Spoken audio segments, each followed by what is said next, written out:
I will talk about something today which I've been working on for more than 10 years in Stockholm.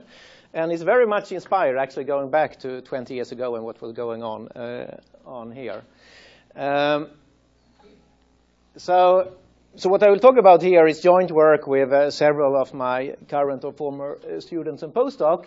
I will also mention that it's a strong collaboration with a truck manufacturing Scania that we have in Stockholm. The problem I will talk about is very simple. It's how do you efficiently transport goods between cities over our highway network. And that, of course, is a problem that is solved every day. For instance, this is a map of Germany, as you see. And what can we say about the characteristic of that problem? What is in there? First of all, we could call it a large distributed control system. Right? We have the trucks basically carrying goods all around the continent. Also interesting enough is that there is basically no real-time coordination going on today. When a truck leaves one place, it's open loop, more or less, to the next place. It's just a driver. It's a fairly large system. In Europe, there are about 2 million of these heavy trucks going across the continent. There are multiple type of fleet owners involved, and so on. It's a fairly tight constraints in these systems. For instance, a truck that goes from northern Europe down to southern Europe here typically has to deliver within something like 15 minutes or so. So it's a little bit like an air traffic management system, if you want. Our approach to this problem has been, how can we utilize collaboration inside this system in order to run it safe, of course, but more fuel efficient, but without completely redesigning the system. So basically saying, without changing where the trucks are moving, the speed, timing, etc. So what could be done with the type of technology that we have around today to improve the system, and how much can we improve it? So that's the general problem. And why are we interested in doing that today? Yeah, first of all, the usual stuff, right? That transport is polluting and is consuming a lot of energy that we all know of. And a lot of the transport is going on with trucks on roads, right? Something which maybe is less known is the figures you see here. The system is very inefficient today. So about 1/4 of all trucks runs empty on the roads.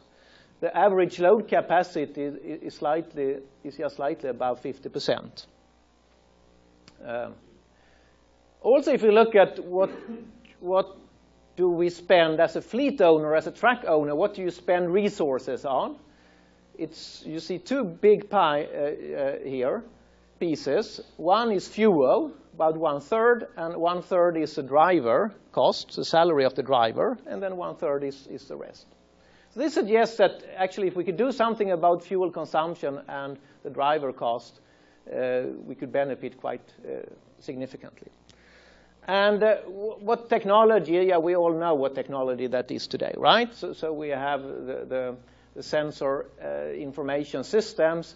A truck today is a fairly advanced type of systems. You have radar on board, you have multiple cameras, you have a PC computing capabilities, you are connected with the world, and so on. You have new propulsion systems. And what I'm going to talk about is how we can benefit by going in road trains or platoons. So basically doing the trucks a little bit more autonomous than they are today, and what we can benefit from that. And let me illustrate that with a little video I have here, what's going on. So let's say that we are in Germany and that there are two tracks that are supposed to go between two cities like this. And then if they are sharing some part of the segment here, right? They could have been going together during this segment in a vehicle platoon. And the idea now, as you will see, this is something we can do since quite some years. And the idea now is if you have such a technology over a whole continent, you can now optimize the amount of platooning that you do. So this is a recent video just showing our system, but there are, of course, many other systems going on like this. So we have trucks going where there are drivers now sitting here, but they are basically doing nothing. And the vehicle in front is instead communicating to this vehicle what speed it should hold and how it should be steering, etc. In such a system, if we say that that is a basic building block and we should now start doing collaboration on top of that, of course there is a number of things we need to be able to do. The first thing is, of course, we need to be able to form platoons while we are running the system. So just like you see here, how do we form this type of platoon? Another thing we need to be able to do is to deal with other vehicles. For instance, a vehicle that needs to sneak in like this, and then automatically now the platoon opens up, and we are able to, so to say, get that vehicle safely back out again, like you see here. Exactly. You could have a little, someone suggested a paintball gun or something. I will come back to that problem actually later on. And of course, you need to be able to have emergency braking here, right? Like you saw here. Everyone is braking simultaneously. So around this, I'm going to talk here now about basically a future transport system that you could imagine looking something like that. So we have trucks going around on the highways here. Some of them are collaborating in platoons, some are not. And they go to different destinations in the infrastructure here. And we can think about this as a layered system where we're basically integrating the logistics and fleet operation with the individual vehicles in a completely integrated system. And this is what I'm going to talk about. I basically will discuss what we have been doing here. First, a little bit about vehicle platooning, even if I know that many of you know a lot about it here. I will say something about what we have been doing there. Something about how to form platoon online on the highways. And a little bit about how the high-level coordination now, how can we collaborate in the system. But let's start with the platooning. And in control, of course, platooning have been studied for a long, long time. This is a paper which happened to be 50 years today, this year, right? The paper by Bill Levin and Mike Athens, where they reason about actually forming platoons by putting vehicles like on a string like this and how to control them. I think one of the biggest, so to say, successes in the area is, of course, what was going on here and that was led by Praveen Varaya some time ago, the PATH project, and where, for instance, you had these platooning vehicles on the highway outside San Diego. What has happened over the last 10 years or so in Europe and in Sweden is that actually I would say that all truck manufacturing in Europe is dealing with this now. In Sweden, we have two truck manufacturing. We have Scania that we have been collaborating, and we have Volvo. Volvo is on the west coast, and Scania is on the east coast. Volvo is also here. We have a center here at Berkeley. Okay, but why doing platooning with trucks like this? And the reason is not so much for the congestion, but it's actually for getting the reduced air drag. So as you see from these CFD simulations, when we are moving closer with the second truck here, the air pressure on that truck is getting released, right? It lowers. So what happens then when it comes to the air drag reduction in figures? So if you look here, you see that the distance between the trucks is 7, 10, 20, etc. meters. And the air drag reduction is 40–50%. So you see that for the second and third truck in this platoon, it's quite a significant reduction that we can achieve. And what does that mean in achievement in fuel reduction? The fuel reduction is something between 5 and 20%. Why the figures vary so much because experiments have been done under very different type of circumstances. If it's kind of perfect flat road or hilly roads and so on. And I will come back to that a little bit later. But let's discuss some of the control problem that we have inside here. And let's start with the most basic one. Let's start with one truck. So how do we plan to drive a truck over a segment of the road like this, a hill like that? Yeah, of course we can formulate that as an optimal control problem, right? We fix a horizon, and then we just optimize over that horizon, and we try to minimize the consumption of fuel that is consumed during this.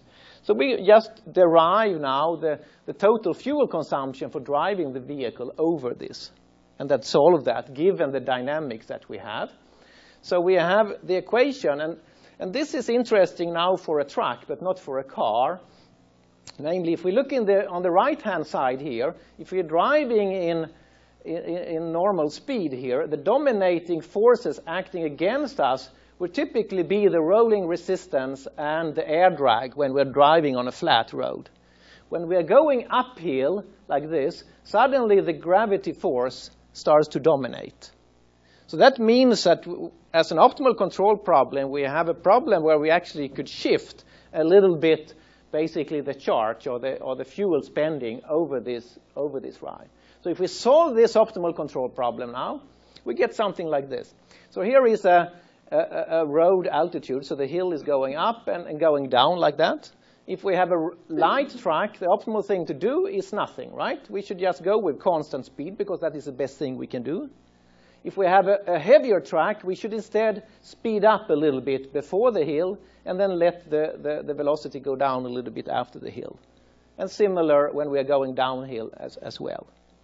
And this is actually implemented today in the trucks that we have been working with. And how is this implemented? Yes, as you see, this is just a reference velocity that we allow to vary a little bit. So it's not the cruise controller with a constant speed or a constant distance to the vehicle in front of you. Instead, you just allow this to change a little bit.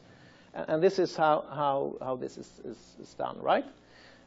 What does this require? This requires that we know the road grade, right? Because otherwise we couldn't know when to speed up and when to speed down. So this is something interesting, and I don't know now in US if you can get, I don't think that you still can get this freely in your navigator. We have been running a project for a few years in Europe, and we bought actually this information from TomTom, and it's quite expensive to get the road grade information, even if they have it, and Google have it as well, of course, but they don't provide it for free. If you're a researcher and you want to get the road grade, what do? Of course, you can now do distributed road grade estimations. So this is something we did some years back, because the nice thing when collaborating in this case with Scania is that, of course, their trucks are traveling all around. So what we did was basically what Google have been doing with their cars, right? But you don't have to, so to say, direct the vehicles to go specific. You just follow what they're doing, and then you estimate the road grade over this highway while you are traveling around, and then you gather it into a database. And you need to do a little bit clever extended Kalman filtering, but otherwise you get the whole road grade map for free. So that was inside the single vehicle. So what does the architecture look like? So it's basically the system you see here. So we have the sensor information coming in from the left. So we have the data from other vehicles. We have our position and radar information that goes in now to the cruise controllers, and then they communicate out their commands to three types of actuators here. So you have the engine, right? We call the engine management system, which sends a reference velocity. And then we have the braking and the gear management system. And you see here that with this type of platooning cruise controller, we call it a collaborative adaptive cruise controller, it works just like the regular cruise controller. So it's up to the driver now just to set the cruise controller now in one or another of these different points, right? So if the drivers now decide to run this in the collaborative adaptive cruise control, it means that the platoon now communicates its position within and between the vehicles, just as you see in this picture here. So let's talk about one particular control problem a little bit more into the detail. So, and let's take that classical problem of how to regulate the distance between the vehicle in the platoon. So when we started to investigate that, we thought about that this has been studied for ages. So this is probably a completely solved problem. And the basic idea that has been studied a lot is this concept about string stability, which basically means that if you have a disturbance happening somewhere in the platoon here, that has a tendency to propagate in the platoon, and it could be even so that you get instability while you travel along the platoon, as you see here. The second, third, etc. vehicle has a worse injection of that in that disturbance. And this has been studied by many people, including here at Berkeley, for instance. So some years ago, we did some experiments, actually trying out some of these basic distributed controllers for this platoon control. So we went on a highway just west of Stockholm here, 45 kilometers, going back and forth with such a platoon. And as you see, it's a fairly hilly segment. And what happened? Yeah, actually, this was done by this Asad Alam, a PhD student former PhD student of mine, who you saw on the picture there from Discovery Channel as well. So after he came back from this section of 1 month of test, going back and forth just a few months before he was going to defend his PhD thesis, he was devastated because he came back from this experiment and said now that he summed up all the fuel benefits or savings that he got out of this, and he saw that he basically wasted energy by going in this platoon. So it was worse going in this platoon than going by an individual vehicle. And then we started to analyze these data into different segments. So we found out actually that when we're going in very hilly segments, things are not working that well with this type of control. And it actually suggested us that we should change a little bit the control paradigm for doing control of these tracks. So the type of controller that he implemented first was basically a distributed controller which looks something like you see here, right? So each vehicle was controlled by one controller which communicated position and velocity to the other controller down the stream. So if we just look at one single segment here, you see here is the altitude, so a hill going up, down. Here is the speed of the two first vehicles. The blue one is the first vehicle, and of course the speed goes up a little bit when we are going downhill and so on. The red is the speed of the second vehicle. Here is the distance between the vehicle, and here's the torque being generated. And as all of you can see, there are things going on here which doesn't look good, right? For instance, if we look at this segment when we are going down here, what can we see there? We see that the second vehicle is now oscillating, right? The velocity is oscillating around there. And the distance is oscillating like that. And we even see so that the torque that is generated by that vehicle is oscillating. It's even braking now and then. So it's not working very well. So we started to think about, is there something wrong in the basic control that was going on? And we were thinking about two things here. First of all, maybe this topology variation plays a role here. So maybe we need to take them into account somehow. We cannot just regulate on the distances between the vehicles and their velocity. And then the other thing is, what should we regulate on here? What spacing policy should we consider? And let's think about that a little bit in a very simple illustration here. So let's say that we have a single uphill segment like this, and we are going with one track there. What will happen when we go with this track coming from here and then going uphill?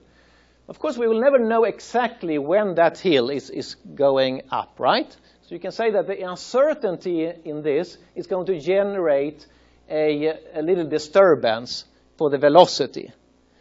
So the velocity would do something like a little bit a bump down like this, right? The velocity goes down when this hill starts, and then we are back again. And this we can illustrate here either in time, or we can illustrate it in space. And it will look just the same, right? Let's say now that we are forming a platoon here. What happens then? Let's say that we are regulating each track perfectly, so that the control here is perfectly able to follow the control of this track. What is happening in that case? In time then, the disturbance that hit the first track is going to hit all the others instantaneously, right? So the velocity is going to change for all tracks instantaneously because of that disturbance hitting the first one. While in space now, that would be distributed like this, right? They happen at different points. But if you think about this, that it happens a little bit later in space here for the second track. What is going to happen next here? Next, this track is going to travel up the same hill and will be hit by the same disturbance again, right? And that is then going to be propagated to the third track, etc. So we have a type of a control system where we have the same disturbance hitting us over and over again. And that is partly due to the problem that you saw in the previous slide there, right? So what could we do about that? So instead of regulating on space between the vehicles, we could regulate on something different, right? And we could regulate on the headway, or we could regulate on time, a time gap. And if we regulate on a time gap here, then we get the completely opposite situation. Then in time now, the disturbance is going to hit different instances, while in space, they're going to all hit at the same place there, right? And this is what we have suggested instead once you do the regulation after. And what consequences does that have? So if we now try to keep a constant time gap between the vehicle, that would correspond to that in space now, the velocity should be the same. So along the road, the velocity for each vehicle should be the same at that point in space. So basically, the control objective we should regulate after is that the velocity should be the same for all vehicles, namely equal to some reference velocity. And that consequence of that would be that we will be able to then regulate on that. So we have a common reference like this that goes into all the vehicles. So let's look at these experiments again and see what consequences that has. So in this case now, I assume two things that were not in the previous picture. Namely, now I assume that I know the road grade. So I know this thing. For instance, from a road database, I provide that. And the second thing is now that I have a block here I call a platoon coordinator. So someone generates a reference speed that all the vehicles should hold. And you see that it says VS star here. It's the same velocity reference to all the vehicles. And then we still have these local controllers for each vehicle where we now try to keep that velocity.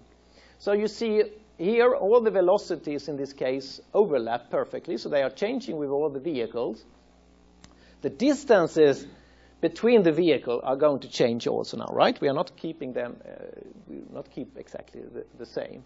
And it gives us much better performance that we had previously, as you see there. Let me point out also that currently we are negotiating experiments here. These are simulations I show, but it's simulations with hi-fi, so it's very detailed type of models of the vehicles, but it's not out on the road yet, hopefully soon.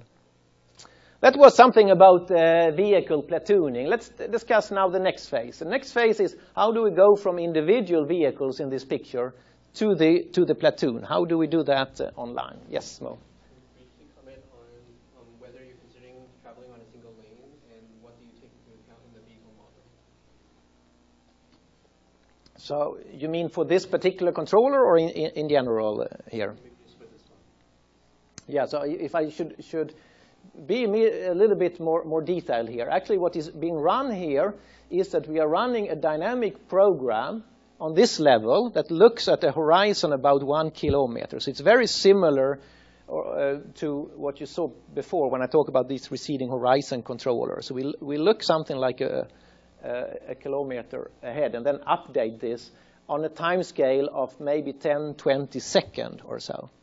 And then on the lower level here, we are running receding horizon controller, which is updated much more fast, like on the level of 10 to 100 milliseconds.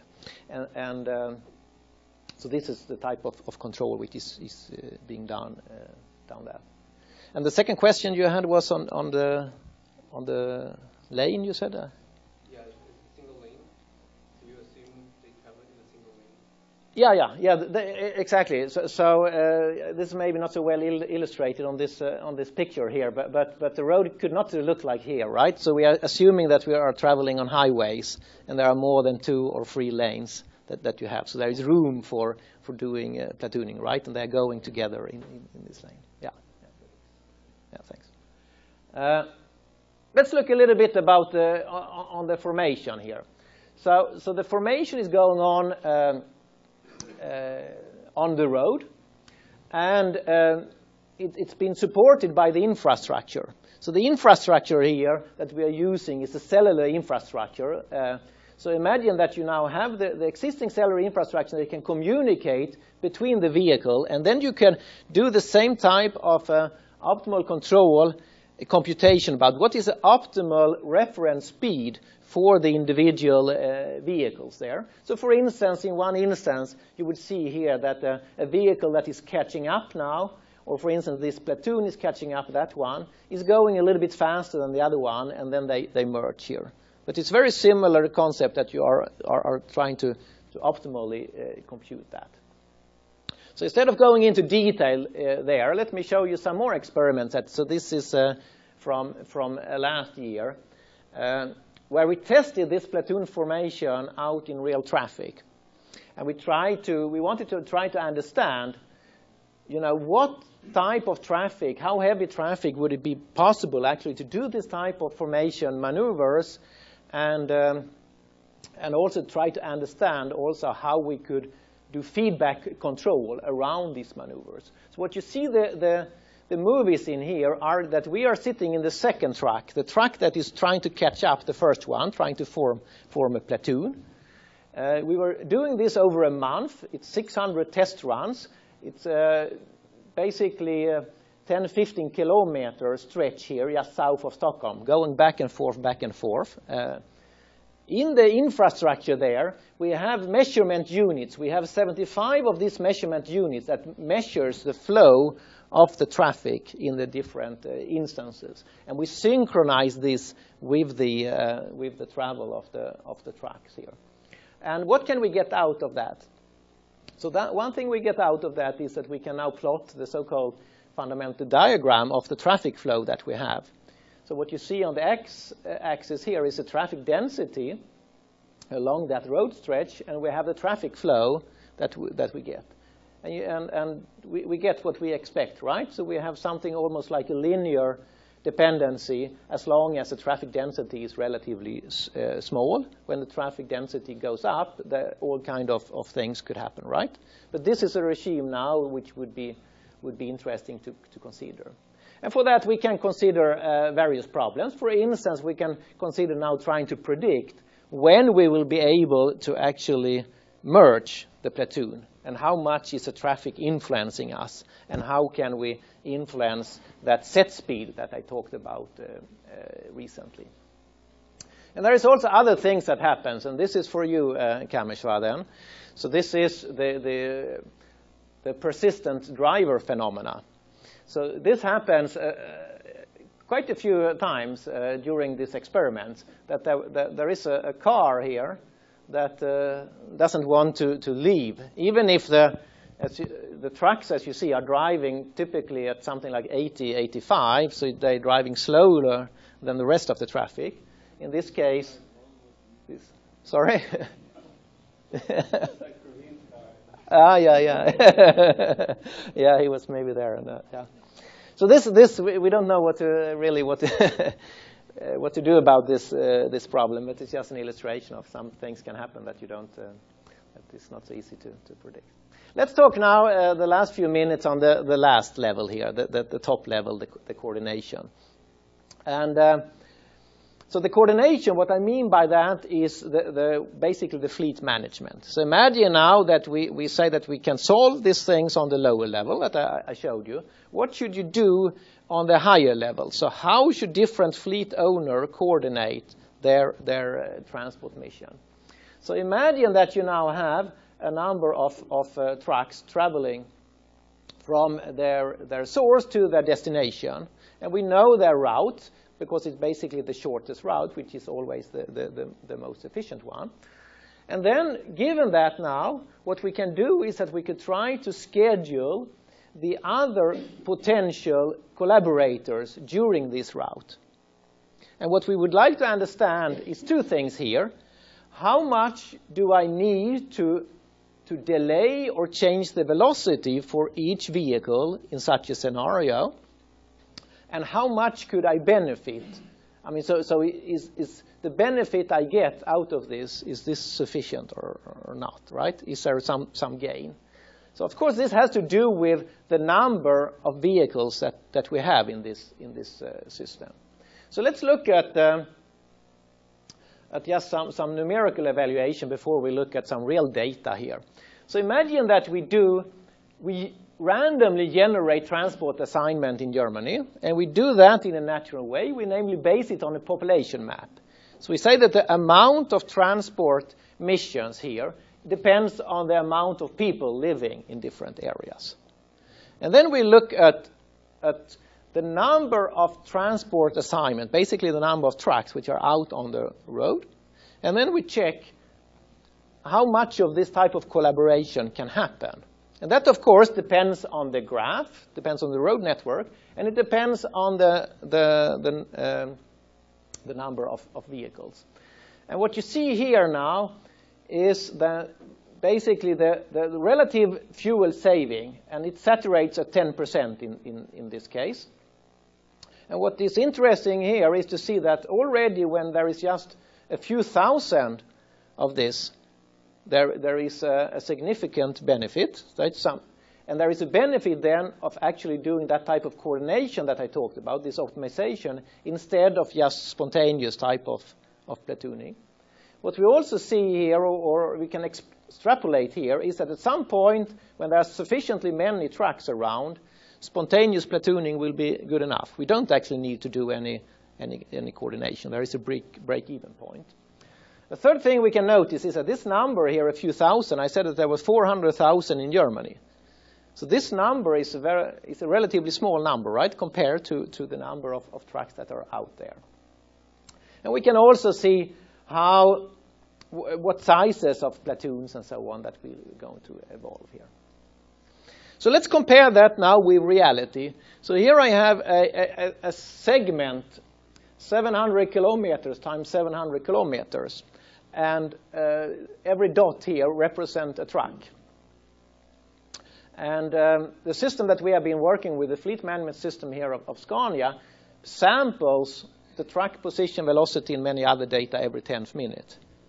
So then we take this data and we try our idea now, basically. So how much could these vehicles actually benefit from collaborating? So of course, out of the data, we get trajectories of how the drivers are driving around.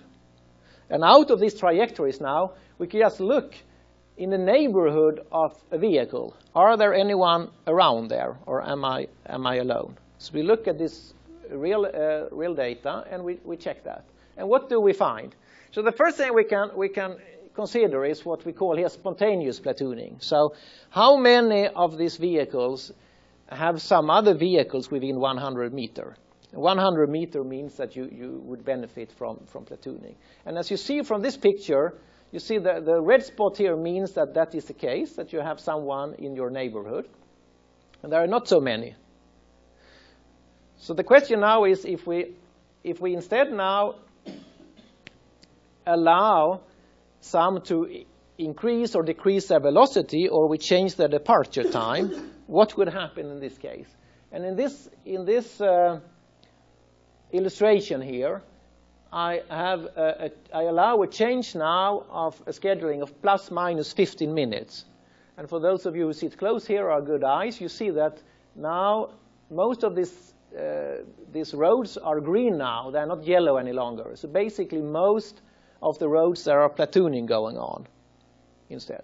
And of course, this depends now on that amount of time. So 30 minutes, if we allow more, there will of course be more platooning and even longer platoons. But that is not so relevant, right? Because we cannot change the departure time that much.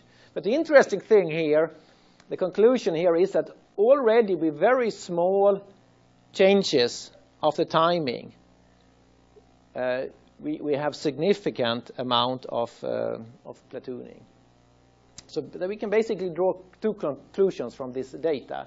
First is that there is significant benefit, but also maybe more interesting and is also that the problem about the coordination here is a scheduling problem. It's a scheduling in time. It's not the routing problem. There is very little to gain here. Maybe you don't see it from this data, but there's very little to gain in general to try to reroute anyone. Intuitively, what that comes from is that it's very little chance that you have two highways which have a small difference in their distance and going between the same 2 points, right? Because we didn't build our road system in that way. Okay, so that was basically what I wanted to talk about. So what I tried to convey here was a little bit about that I think there is a possibility today to actually integrate. I didn't talk about something above here, the market and so on, but as you see, that fits perfectly into this system. But a high-level type of optimization coordination together with this low-level type of autonomy that is feasible today. There are many interesting open problems here. Some of them we have trying to tackle. One is the objective. So who has the objective here? I talked about it all the time, basically about that we save fuel. But for the society, that is not the only thing we're interested in, right? So things here which is interesting to deal with is, for instance, to have congestion tax when we go through city areas or so. That could be integrated into this. Another thing that we have experienced here, which I also find interesting, is what I call here fair sharing of data under conflicting objectives. You saw the data I had here from the truck manufacturer, the position, so which is, I shouldn't say it's easy to get, but it's possible to get. We are right now trying to negotiate to get data about traffic assignments. So if you think about those fleet owners, could you get data from where they are going and so on? But of course, that is much more sensitive because you don't want to give up these data to your competitor. And a general problem that we have been thinking about is the one here. So what could you do basically in the cloud when it comes to doing matchmaking here without relieving your information on where you are going? So could you build a system here where you actually share your willingness to cooperate without actually telling where you are going? So, and would that be possible with so somehow having some sort of a privacy here? And then, of course, that you saw in a few of these videos, right? There are humans still in the loop here. So how can we predict human decisions in these different scenarios, and how can we incorporate that into the control? There is a lot of testing and evaluation going on. I should mention a few times there that in Europe there are at least 6 truck manufacturers that are working on this. This was a truck platooning challenge that was going on. They were driving to Rotterdam in May this year, and you see that all 6 truck manufacturers in Europe claimed at least. Some were better and some were worse. Okay, so with that, I would like to thank you for your attention.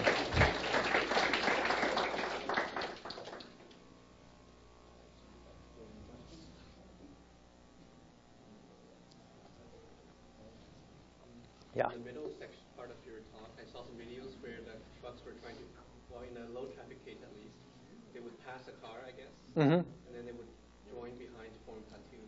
Yeah. Is the changing lanes then autonomously? No, no. Okay. So everything which is autonomously now is this, which has to do with, so to say, one platoon being formed and being split as you saw there.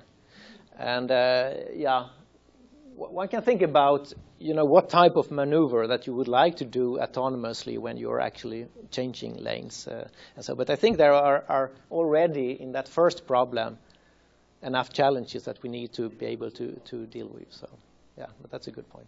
Thanks. For the last part, I was wondering if you ever saw the situation where, let's say that you depart a little earlier or a little later based on what the other trucks are doing so that you can form platoons more easily.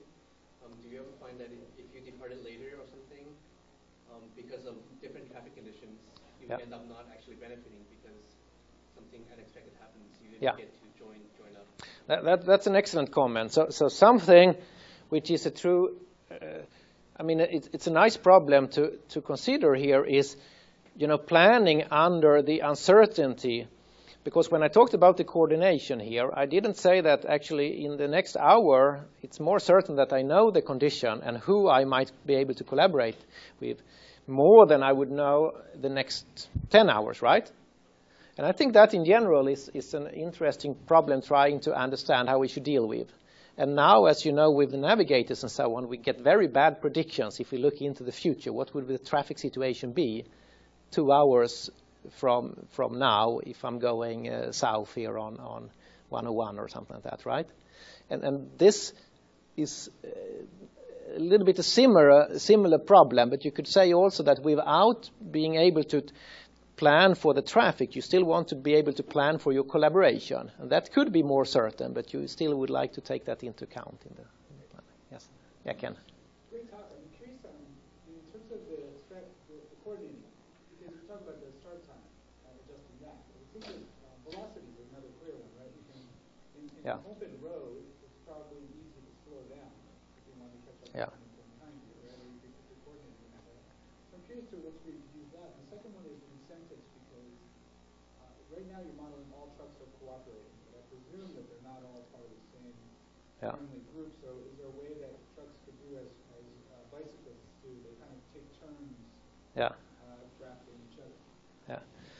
It's two very nice questions. So if I start with the second one, we have been thinking quite a bit of that. We are just starting. I think we will have the first project now starting in a few months where we are working both with Volvo and Scania.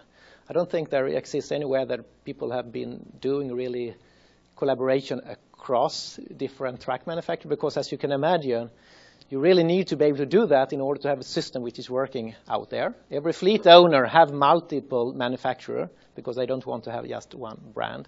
So how to deal with that is a really a challenge, and thinking about how could you certify what type of other vehicles that you should be able to collaborate with.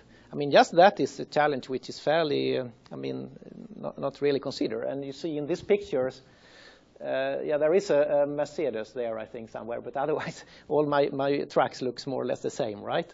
So this is a challenge. And one problem that I didn't dig into here, but you can imagine what happens if this trucks now weight 60 ton, this is 40, and this is 5 ton.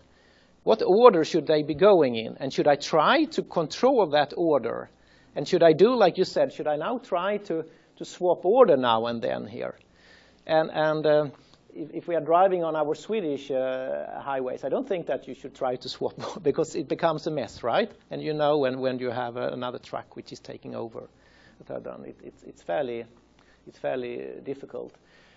For the pricing mechanism, so we have been writing some papers on how to charge and so on.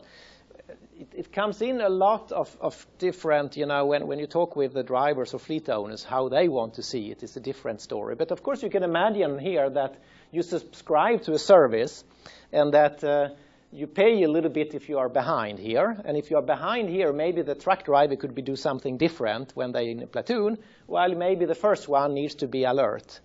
And he is maybe paid a little bit instead, even if he would benefit. But what is the true solution there? I don't really know what could. Yes, Praveen. Is there any extension to city streets? The extension to city streets is not for trucks, but we have a project now with buses. So basically taking what we have developed here, the basic, and then think about having more flexible type of bus routes. And imagine now having bus routes that can change depending on where people are and so on. And in these cases, it's then interesting also to think about platooning, because if you have, so to say, smaller buses, and then you can hook a couple of more buses if there is a need for that. And then you don't have to have drivers who are driving. They could be doing other things, for instance. That could be. So this type of things we are thinking about and we have projects on. I haven't seen any real buses in such a platoon in cities yet.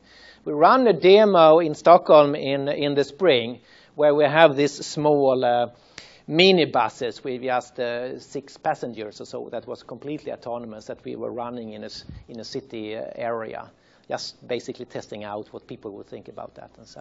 I would imagine that with starting, stopping, cost of sort of safety infrastructure, that the economic case for automation on city streets is very thin compared to on highways. Right?